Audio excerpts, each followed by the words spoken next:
Ladies and gentlemen, welcome to the Big Tent, where political merchants come to trade. Hosted by Circus Bazaar Magazine and produced by Circus Bazaar Productions, where truth is stranger than fiction.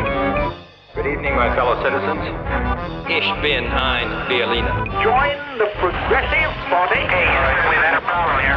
Obviously, being a woman in public life. An iron curtain has descended across the continent. Hi people, I'm Shane Alexander Caldwell, the chairman, editor and producer of Circus Bazaar Group Worldwide. Thanks for tuning in to the first of our Big Tent podcast series. Before we get started though, I wanted to say a little something about us and what we intend to do by entering this strange world of the podcast. Circus Bazaar Group is characterised by both an online magazine, a real-world media production firm and a public relations house. If this is the first time you've come across us, then why not head over to the politically and historically orientated CB Mag. You can find us on www.circusbazaar.com. If you're interested in our more commercial activities, don't hesitate to find us at www.circusbazaarproductions.com. You will soon find out that we live and breathe through our engagement with the world of ideas and the challenging of those ideas, new and old. We care not for the medium in which we achieve this or the technology in which it is done. It's our goal to expand our presence into the public space and emerge ourselves at the forefront of discussion and act as a medium in which we bring the debate to you from us.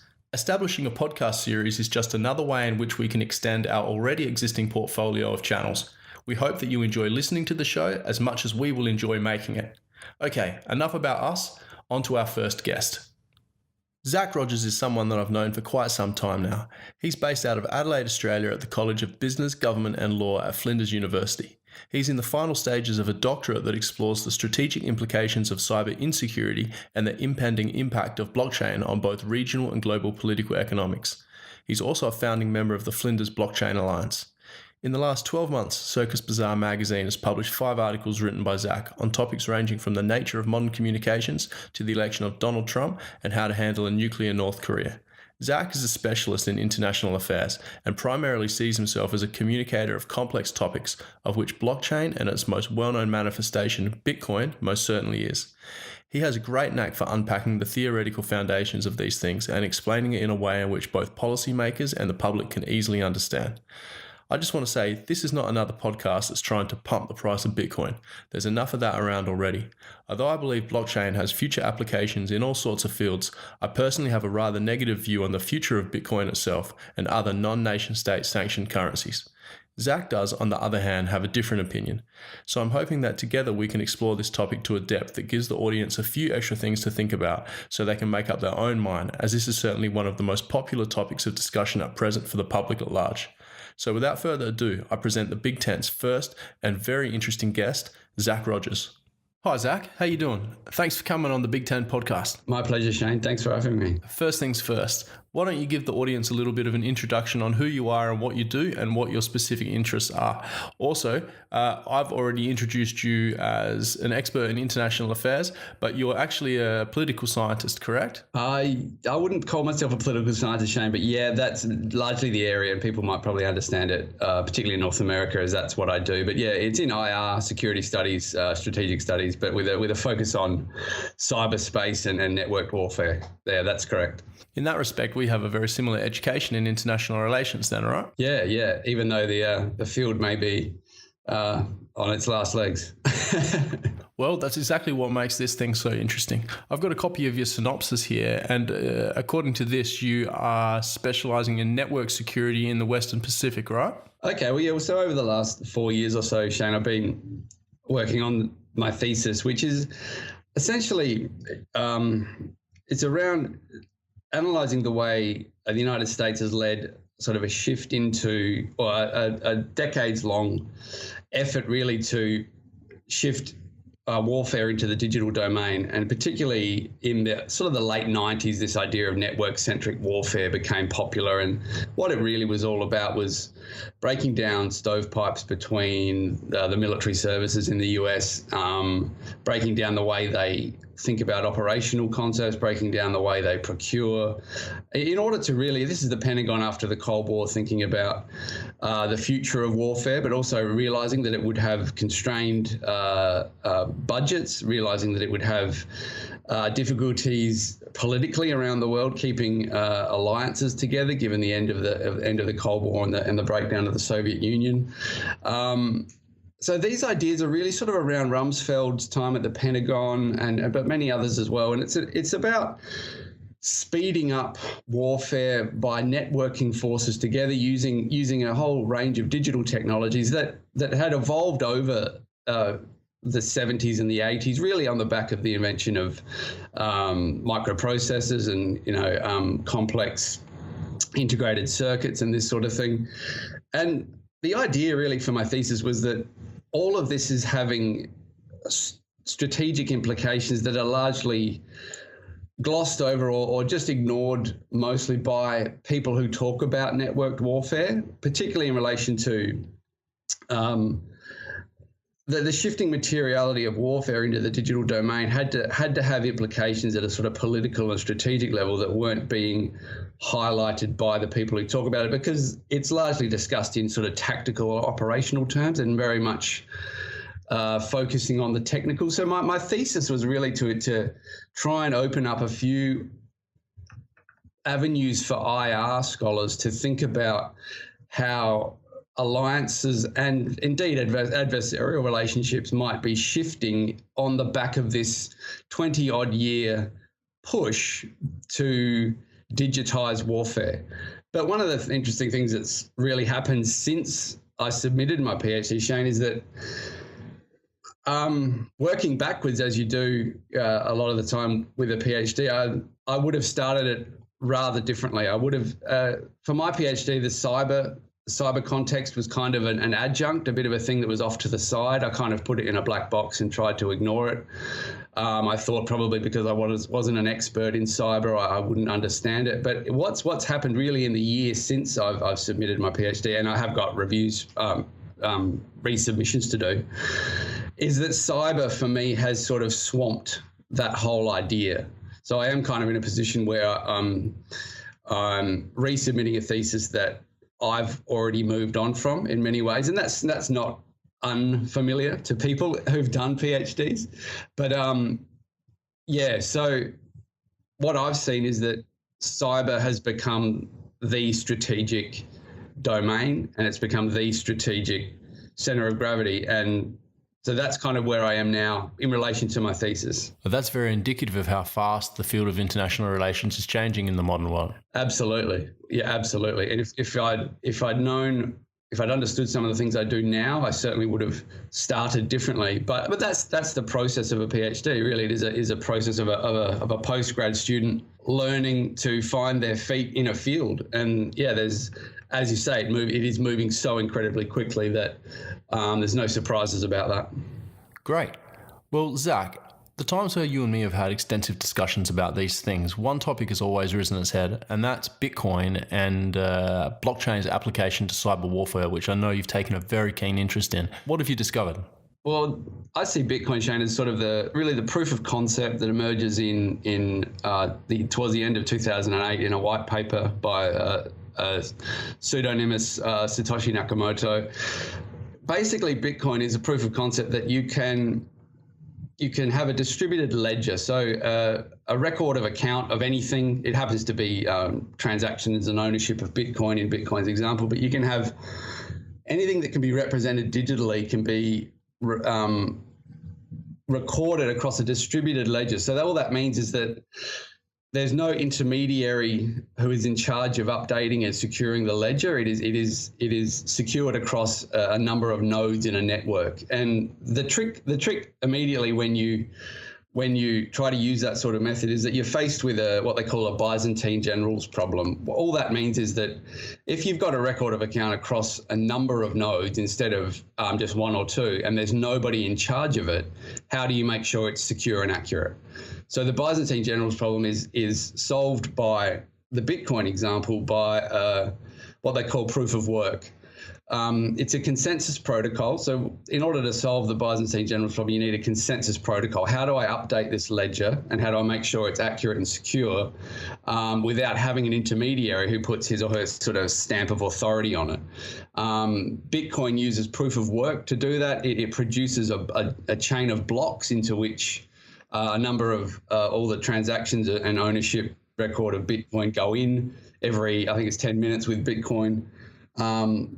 That goes out to a network of miners, what we call miners on the network, and they go ahead and they compete for the right to update the ledger by trying to solve a complex mathematical problem. And so that that uses electricity and resources. So that's how Bitcoin uses what they call a proof of work in order to achieve a consensus protocol that is able to update a distributed ledger and solve the Byzantine generals problem.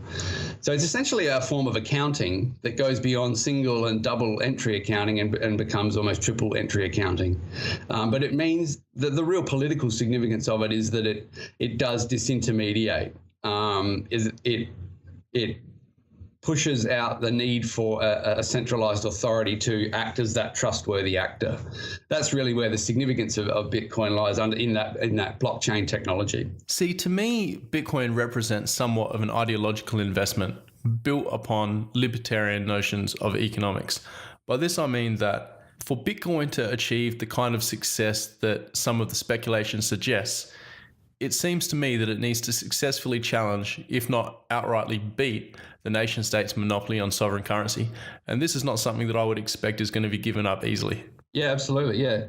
Yeah, I agree. When people talk about the value and people are talking about bubbles and things, well, in order to call something a bubble, you really need to know that it has a real value and what its real value might be. So if you're talking about a real estate bubble or bond bubble or a bubble in stock or even a bubble in fiat currency, it's because you think it's overbought and you think that the value of it is too high currently as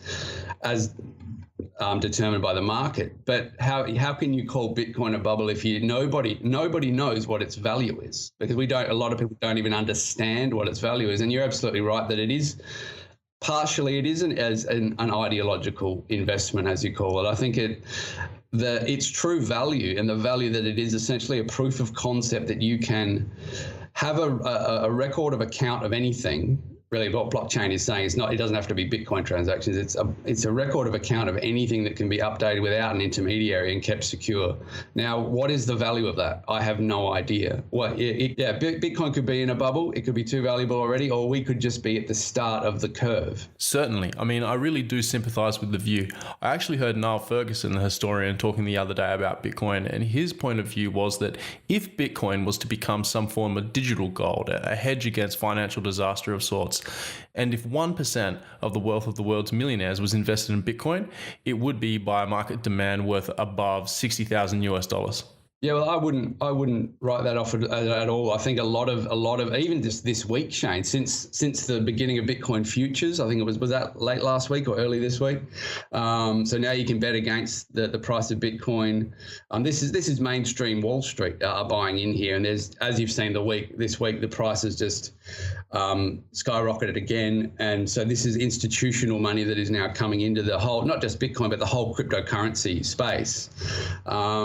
This is not some sort of flash in the pan. This is not a fad. I have reasons to sort of believe that this is genuinely the beginning of the next sort of political economy, and it's based on a technology, a digital technology that does have certain elements to it that might be described as libertarian, but they do fundamentally resist centralized control.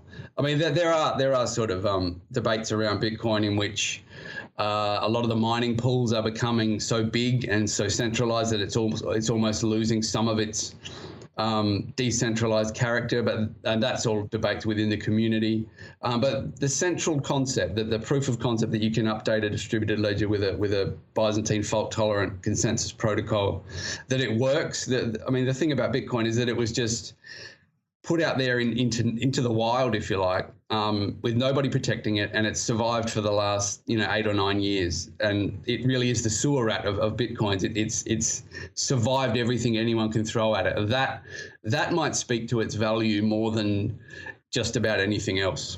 Okay, what about the concentration of wealth within Bitcoin itself as an investment? The other day I read that 40% of Bitcoin's value was in the hands of 21 owners. Yeah, that might be true, Shane. Yeah, so it is. There are some Bitcoin whales out there. These are people who've had probably bought it very, very, or mined it or bought it very, very cheaply, and do own a massive majority of the coins. But by its very nature, the fact that it's completely unregulated and separate from sort of any central governing entity means that concentrations of wealth can't be broken up. There can be no inherent redistributive politics embedded in the system. So in saying this, who are the big players in Bitcoin? Who do you expect to be actually not necessarily buying into it, but if technology is downstream from human nature, which is something that I tend to agree with, at some stage, do bigger players come in and wield human power over it? Well, that's really the most important question, isn't it? I mean, you've got to understand that Bitcoin does obviously depend on something. It depends on the existence of bandwidth, and it's a digital computing. So it does live in cyberspace, and cyberspace is really just the electromagnetic spectrum hosted on man-made devices. And so there is a physical reality, the infrastructure of cyberspace that Bitcoin can't exist without. But that, in many ways, for me, it makes it anti-fragile. If you look at sort of fiat currencies and the way they work, they depend on a political agreement between governments and central banks regarding the privileges that central banks enjoy in that political arrangement, and they obviously depend on the essential sort of pillar of the state's power, which is its monopoly on violence. But those things have risen and fallen many, many times over the ages. I think when you look at cryptocurrencies and blockchain, you are looking at something that is anti-fragile in that way, because think about if you wanted to destroy Bitcoin, if you actually wanted to finish it off, how would you do it? I mean, for starters, you would need every government in the world, or a number of governments in the world, to actually get together and agree to do that, which is firstly extremely unlikely. But even if they did, even if in a fantastical sort of reality where governments actually got together and agreed on something, that they tried to ban it, it would just go to the dark web. The digital substrate itself is a libertarian. It does have libertarian features. It does naturally resist centralized control. So how you would even kill Bitcoin or cryptocurrencies, even if you wanted to, I have no idea, because I don't think you can. So in that way, they sort of do speak to that anti-fragile theme. And they do in many ways have a bit of a life of their own. So look, I see at the moment, Shane, just big money, these banks naturally see it as a threat, because it is a threat to what they do, central banking and commercial banking. But their clients are watching these gains had by people, and they are asking their bank managers and their fund managers to get them in on it. So it's not like the establishment is going to be able to just opt out or somehow, ban it or co-opt it or even take it over. None of this stuff is clear. It's not clear that any centralized authority is going to be able to commandeer this space. But of course, you are already seeing, and for many, really some of the first institutions to look into blockchain were indeed financial institutions and the big defense primes. Now, this is where all of this gets a little bit clearer if you have a cybersecurity perspective on it. And that's sort of where I have spent probably the last year or so trying to understand cryptocurrencies and blockchain, and indeed not all consensus protocols require a blockchain, just to be clear. But where all this is brought together for me a little bit more is in the cyberspace and cybersecurity narrative. So given the existing cyber warfare capabilities of, say, our largest nation states, you don't believe they have the capacity to do damage to Bitcoin? Well, there's a question of is there a backdoor, or is there a flaw in the encryption and these sorts of things. And there's no way for me to have any real view on that. But I mean, like I said, how would you kill it if you wanted to? You would essentially have to, short of a political, alignment, and short of actually being able to surveil the internet or the dark web, or the entire, the sort of the internet that you and I look at is like, I think it's 20% of the actual internet. So it's just, there's a whole world out there we don't see, and banks operate here as well as obviously criminals. But in order to ban it, you would essentially have to ban digital computing, Shane, which is obviously not going to happen. So there is a genuine anti-fragile sort of aspect to Bitcoin. But of course, all the big whales in the Bitcoin community is a bit torn apart by people who want it to go in different places, because Bitcoin is facing a big challenge in terms of its scalability. Its blockchain gets slower the more people use it. So that's a big problem for Bitcoin going from here. I don't think it looks like it's going to become a currency. I certainly see it having value as a store of value going forward, but it's hard to see it becoming something you and I use to pay for our coffee. But that's where the rest of the cryptocurrency space is evolving quickly and moving into that space. I mean, Ethereum has taken the Bitcoin concept and just completely evolved it into, instead of something that would, a blockchain that would record just Bitcoin transactions and ownership, Ethereum is essentially a blockchain that records computer states. So, the states of computers get put into a blockchain and recorded and kept safe and secure in that way. So smart contracts and these sorts of things executing on Ethereum's blockchain, this is where this space is going. So everything you can think of could be essentially, it could be tokenized. Anything you pay money for, let's say there's 6 or 7 basic things we all pay money for, rent, power, groceries, water, rego, anything you do, it can all be tokenized, and there could be a number of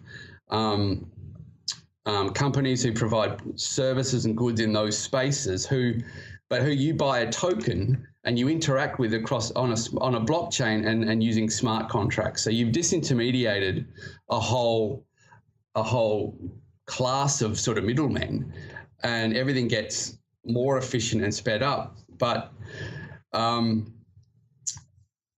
that's where I see all this going. But the cybersecurity context, I think, is probably what brings it all together. Yeah, well, please expand on that. What you'll hear from a lot of cybersecurity experts is that, and the ones I've spoken to, they very much think of blockchain in terms of the tactical, at a tactical level. So, and there are a lot of them aren't very excited about it, because it is indeed true that the blockchain, on the defensive cybersecurity side, you're talking about things like intrusion detection, intrusion prevention, and firewalls and antivirus. That's essentially what the defensive side of cybersecurity looks like. And blockchain offers probably very little innovation in that space. But I think about blockchain more at the operational or strategic level regarding data.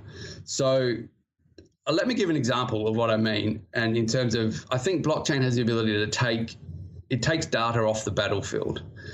So, and cyberspace has become a battlefield over the last, 10 or 15 years. Absolutely, unequivocally, it's a battlefield. What I mean is that, so in October 2008, the NSA discovered one of their air-gapped classified computer networks under Central Command was breached. So this was a watershed moment for the NSA. In October 2008, they found a malware. They found a computer worm in one of their air-gapped classified computer networks, and this was when CENTCOM was prosecuting the wars in Iraq and Afghanistan. So this was an extraordinary watershed for the NSA. What happened was probably somebody in a soldier somewhere in Afghanistan or Iraq had probably put a thumb drive into a computer in CENTCOM's computer network, and it would have had malware on it. And that malware spread throughout the classified network. And when the NSA found it, it was just a worm that was emitting a beacon, and the beacon was essentially asking for its orders. So it was just saying, what do I do now? lucky, fortunately for the NSA, it was a fairly innocuous piece of malware. It didn't destroy any data. It didn't steal anything. It didn't disrupt or manipulate anything. All it did was get into those networks and then ask for what to do next, and that's how they found it. What the NSA did, they got their gun hackers, the Tailored Access Operations Group. They got them to develop a way of answering the malware's question. So the malware was asking what to do next. The NSA basically figured out a way to tell it to stop.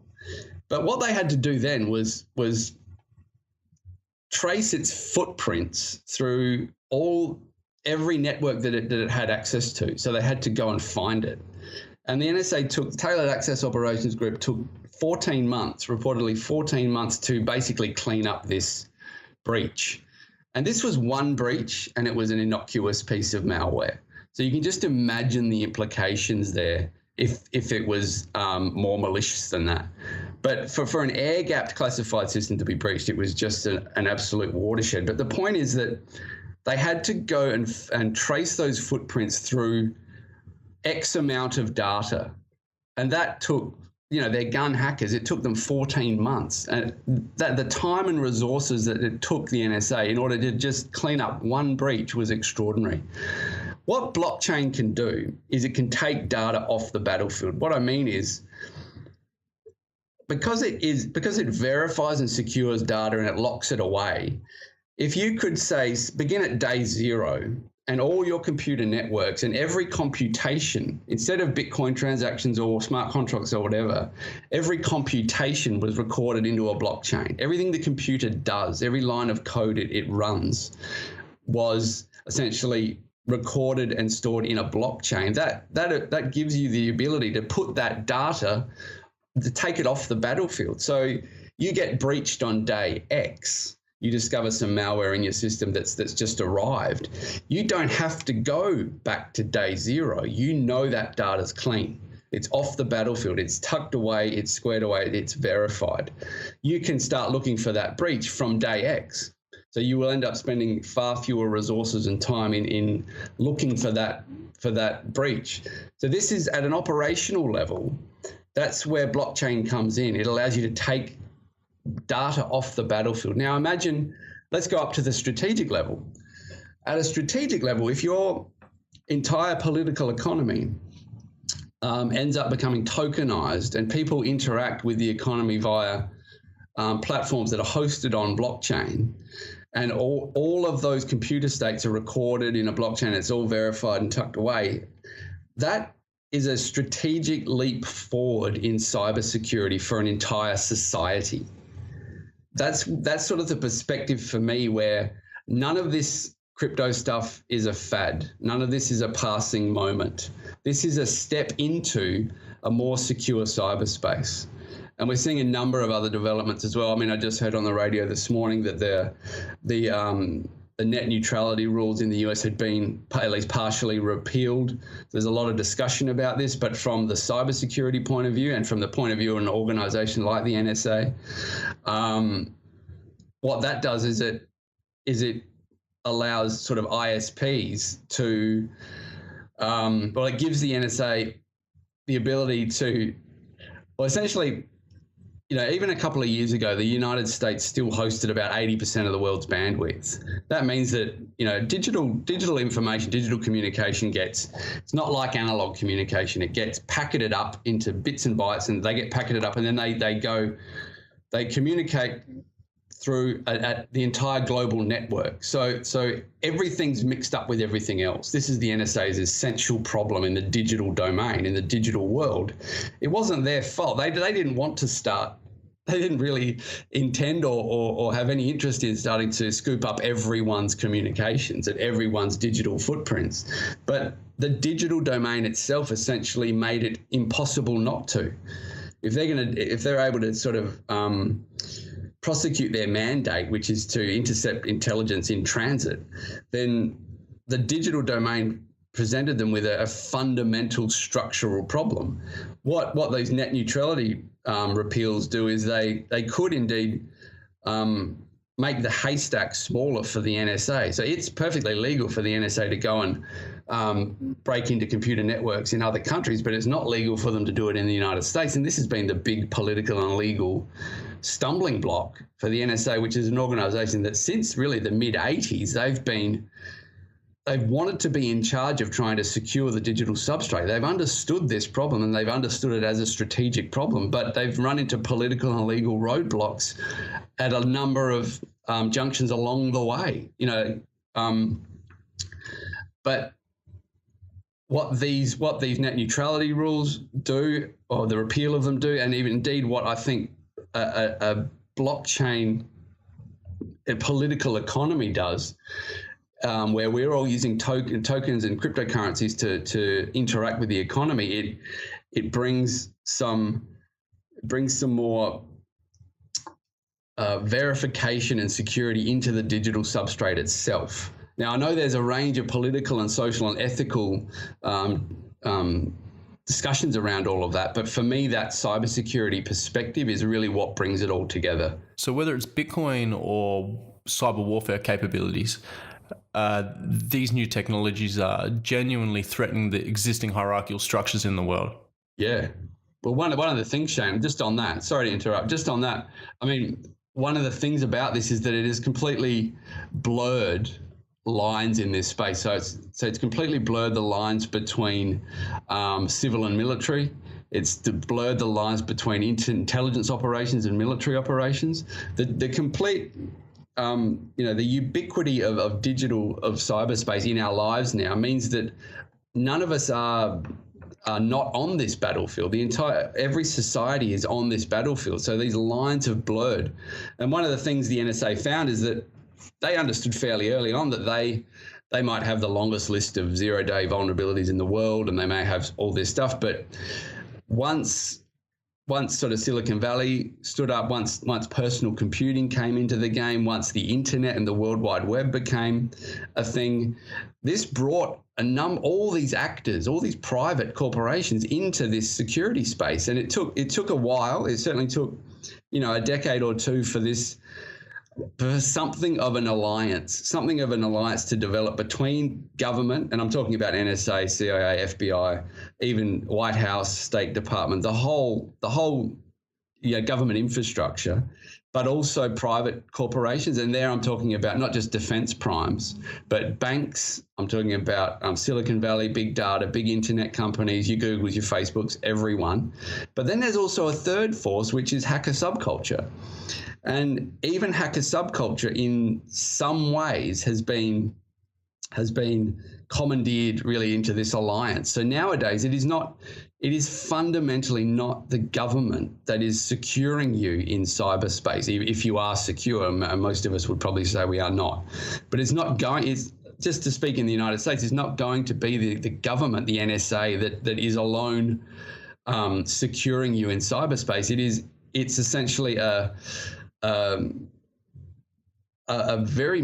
pretty messy sort of coalition of corporate, private, government, and even hacker subculture sort of individuals and groups who are doing this. But what's happened really since 2013, 2014 is that really they've begun to sort of fly as birds of a feather, if you like. Birds of a feather that flock together. They really are starting to act in some sort of loose alliance, because corporations understand just as much as governments do, just as much as hackers do, that the fundamental insecurity of this space, and indeed the strategic importance of securing it. So something of a loose alliance has developed now between government and corporate. And so you see it everywhere. You see Facebook laying underwater internet cables to the Philippines and these sorts of things. This is a private public crossover that it's in many ways it's unprecedented. Although there's always been a military-industrial complex, we understand that, but now it's really a military-industrial internet commercial complex. It is widespread. And this is what the author Shane Harris would refer to as the military internet complex, right? Absolutely, yeah. Yeah, and Shane's book is a fantastic read if anyone's interested. And indeed, I think there's some great books out here for people to catch up on this stuff. Shane Harris with At War, Fred Kaplan's Dark Territory. I really like Splinternet by Scott Malcolmson. All this stuff's out there, and people really should educate themselves and understand it better, because it has everything to do with our lives. Yeah, Shane Harris had some wonderful analogies, actually. One being that before we had access to internet, law enforcement, having discovered a vulnerability in our Windows systems, for example, would be completely obliged to alert the population to such a security risk. Yet today, they seem to collect these cyber vulnerabilities that we all may have, and rather than alert us to the risks, they will collect these vulnerabilities to use to their advantage relative to other nation states and or whoever they're targeting. I must admit, in my research on this, I come down really quite sympathetically with the NSA. They're an organisation whose fundamental mandate is to intercept intelligence in transit. And what the digital revolution did was it just challenged them. And they're still being challenged by it, because it fundamentally shifts the structure of information. And after Obama's presidential committee, after the Snowden leaks, they went in and they interviewed people at the NSA, and the reports, certainly in Kaplan's book and others, was that NSA were more than forthcoming in what they were doing, and they tried to abide by the law to the letter, more or less. And the issue for them is that they're swamped by this digital domain in which information moves around the world differently. So for them to prosecute their mandate, which I don't think anyone is suggesting that they should give up what they do. So for them to prosecute their mandate, they have to wriggle through these legal and political and technical loopholes that are extraordinarily challenging. But I have no doubt the NSA did absolutely do their best to abide by the laws, and the laws themselves have weird little loopholes and irregularities in them that the public sees as quite suspicious. But I really come down quite sympathetically when from my research into the problems they've faced. Nowadays, now it's evolved to where industry and government and even hacker subculture, and particularly the explosion of private cybersecurity companies in the US, it really is, birds of a feather. They really are. It is like herding cats in many ways, but the United States has a unique ability to get that done. I think it's unique in the world in the way in which it can commandeer forces like that, even when they are competing and agendas and interests and forces are at loggerheads, they can still move forward. But you can see how at the highest strategic level that the whole world has moved onto a digital substrate. The country or countries that now manage to build some security back into that substrate will enjoy a strategic advantage going forward that could be as significant or more significant than the nuclear weapons. It could be as or more significant than the sort of the second offset strategy where the US conventional military went digital.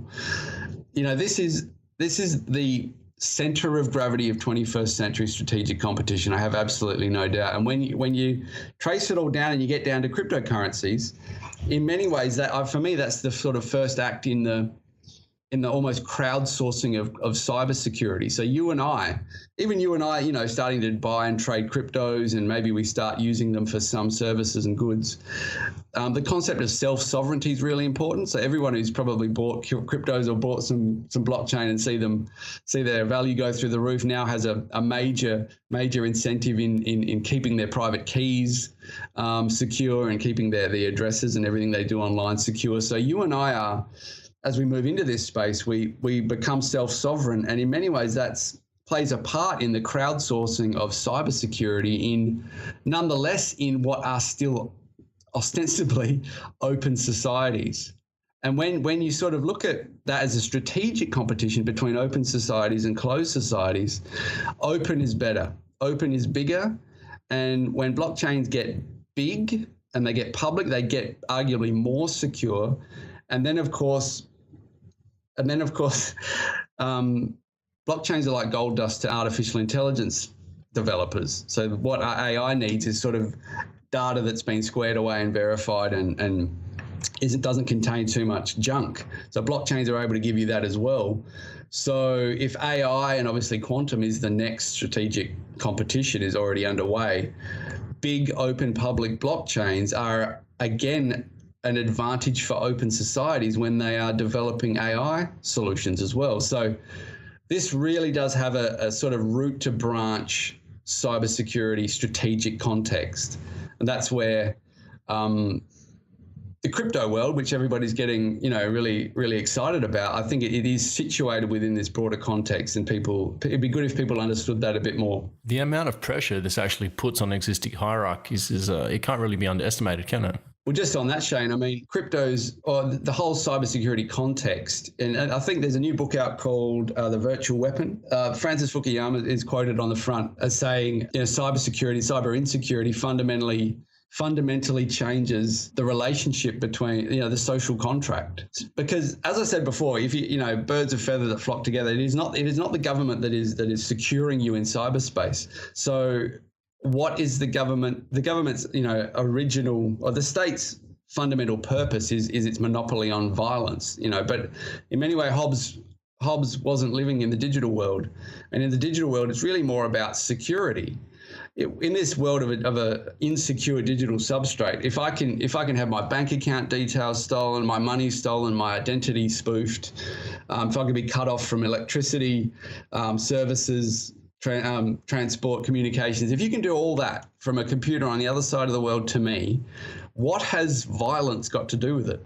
The state's fundamental mandate is to monopolize violence and use it legitimately, but in many ways, violence isn't the point here. The point is security, and you are not being secured by the government. So it fundamentally challenges the state's most basic pillar of its own existence. So you think blockchain renders Thomas Hobbes, the Leviathan, obsolete, outdated? Or the digital domain, the digital revolution fundamentally challenges, that Hobbesian view of why states exist. I think that's unquestionable. It seems to me that cyberspace can be characterized as somewhat chaotic. And if this is the case, could the analogy be that this is a Hobbesian state of digital war? Well, I think it's analogous, but I think it's in no way equivalent, because it's not about violence. You don't have to lay a finger on me to do fundamental damage to my existence in cyberspace.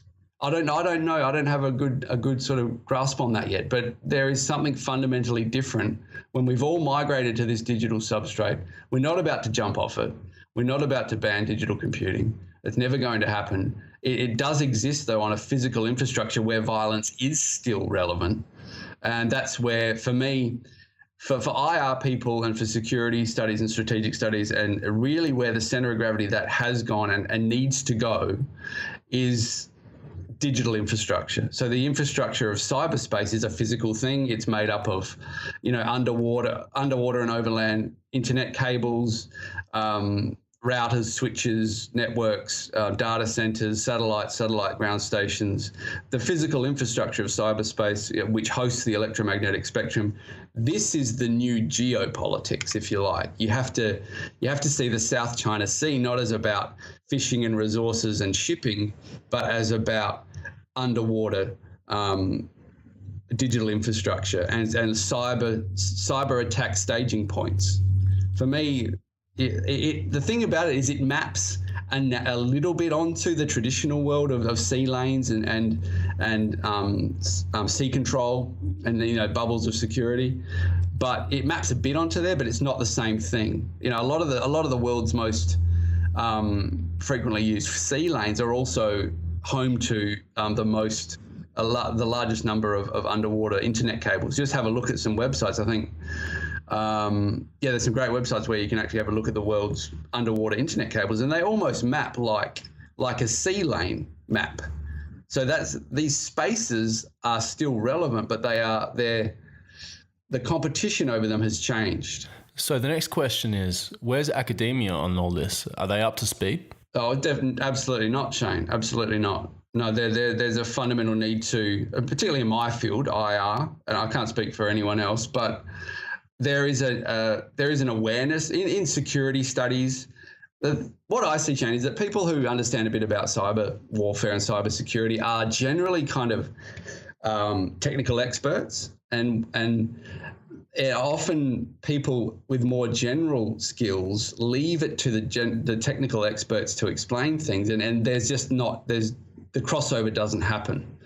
So what people interested in strategy and geopolitics need to do is get a better understanding of the fundamental features of cyberspace, and then they'll be able to see really a new map of the world almost. It's almost a new geopolitics. It's almost a new map of the world. And there are, obviously, if IR just wants to talk about states and states as the central actor, it's in a lot of trouble, because, as I explained before, the state does not monopolize security in this space. So what is its mandate? What is its point of existing? And who are the actors and what are their interests? And how do we, a lot of it's behind closed doors. It's not something that's going to be out in the open for people. So a really fundamental shift into the complexity of this space is required. And I'm not suggesting that's going to be easy or unproblematic at all.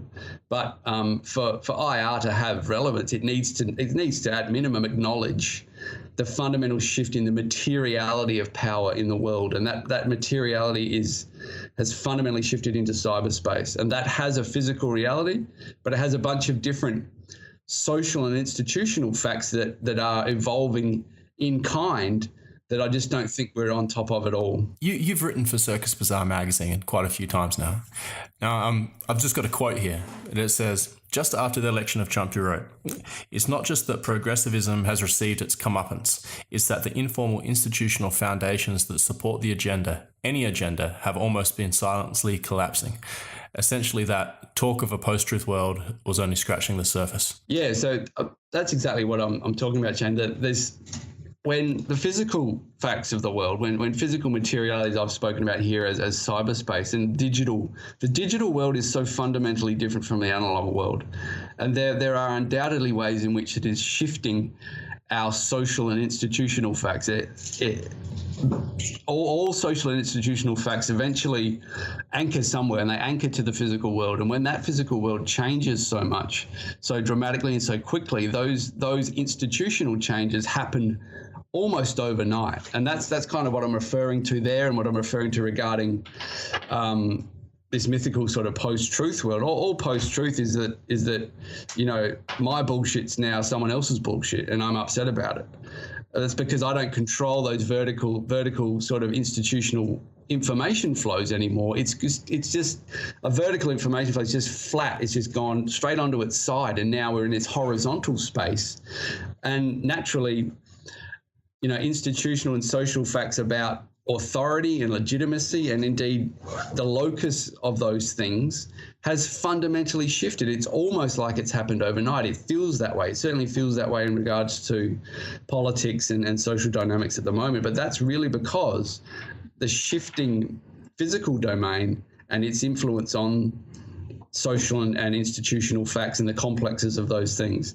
We need to catch up with all that very quickly. So would you say that the technology is actually shifting the nature of our culture and politics? Absolutely. I'm really interested in the way in which technology changes us. I think we have this lazy sort of assumption that we human beings invent things. We invented technology because we invented the microprocessor and we went to the moon. Then we can use those things as best we can to solve problems and to sort of fix the future. The reality is we don't use them as much as we think we use them. In many ways, they use us. We don't have a great level of political control over technology. Just look at the rapid development of AI in being weaponized. Look at the way the internet is impacting on children, on people we would like to protect from it, but we can't seem to. You know, the idea that we just create technology and then we control it and use it for all our purposes, and when we get it wrong, it's because we're a bit silly or we get it wrong politically. That's the wrong way to look at it. In many, you know, the line between the natural and the artificial is actually quite blurry. If you sort of do away with naturalism, we're all technologies in many ways. Biology is technology in many ways. repurposed it and processed it. It doesn't make it artificial in many ways. It's still just really one thing. There aren't two types of things in the world. There's really one thing. And so it's only natural. It should be well understood that we change when technology changes. It's a cyclical thing. It's intersubjective. It's not something we have a great deal of control over. And I see that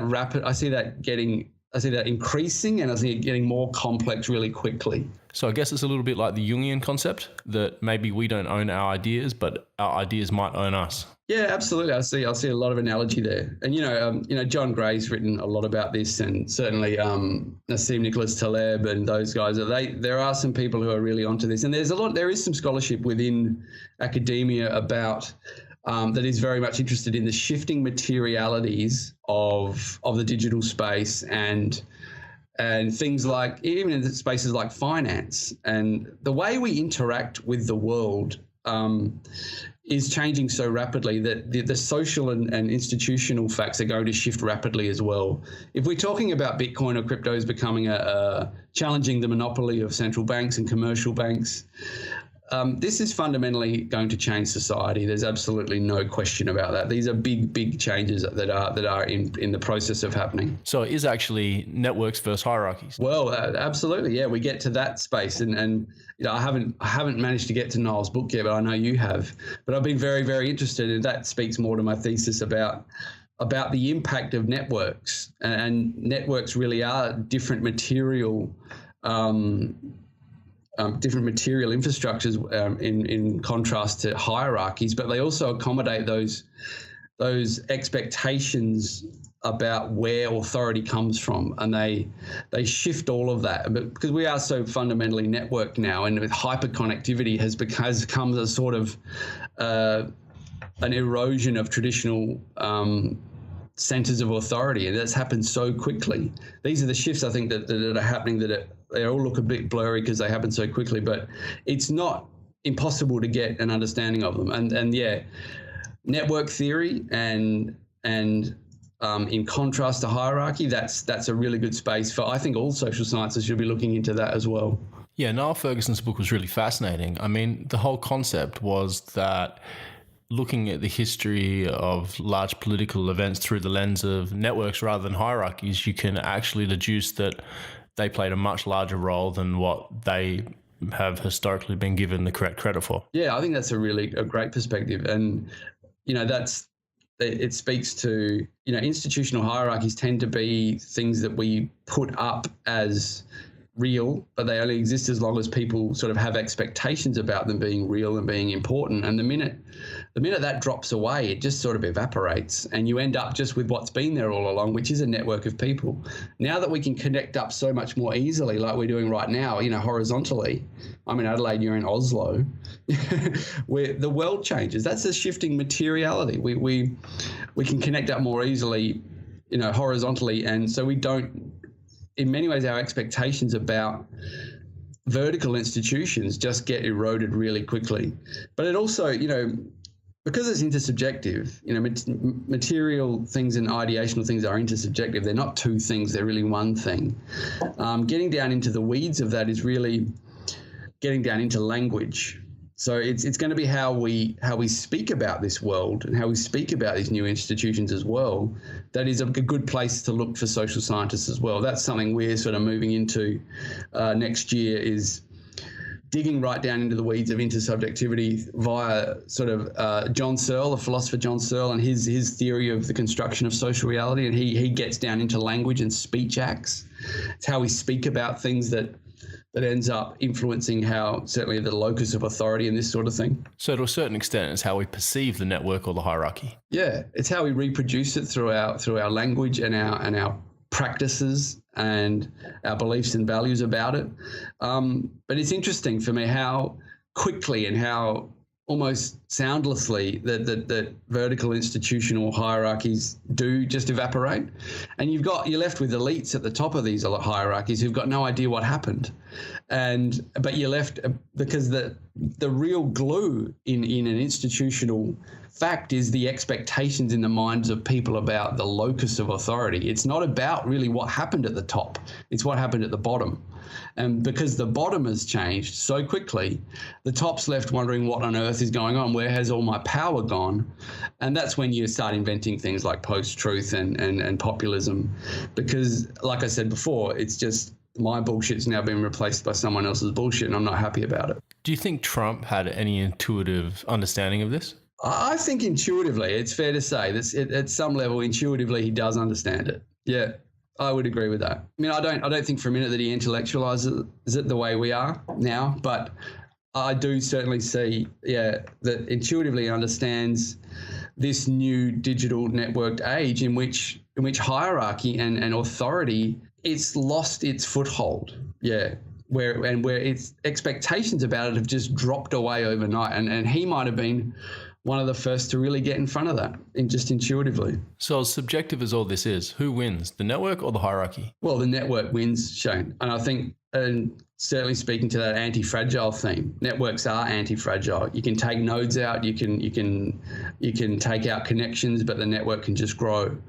Compare it to a hierarchy, which is actually really fragile. Networks win, absolutely. I think and if you're a strategic thinker about, in the Pentagon or the NSA, and you understand that networks win, and now you're looking at a world in which is more fundamentally networked, and you might end up with some, we end up beyond the age of fiat currency, and it's all essentially just digital money interacting on blockchains in this digital space, but you've got a better network effect because you've got allies and you've got some openness. That is the ultimate strategic advantage, surely, that if you can commandeer the network and network effects, then that's an incredible strategic advantage, I would have thought. Okay, Zac, that seems like a good time to wrap things up. So as what will be made customary at the end of every show, could you please give the audience your Twitter handle so they can follow up on your activities? @ZCRogers00. Also, Zac, you've written a few articles for Circus Bazaar in the last 12 months, so anyone can find you on there, but you also have a blog of your own. What's the name of it again? The Fox and the Grapes. Okay then, Zac. Well, we'd love to have you back on this show again sometime, and on behalf of everyone here at Circus Bazaar, thank you very much for being our first guest on the Big Tents podcast. Definitely, Shane. Thanks so much, man.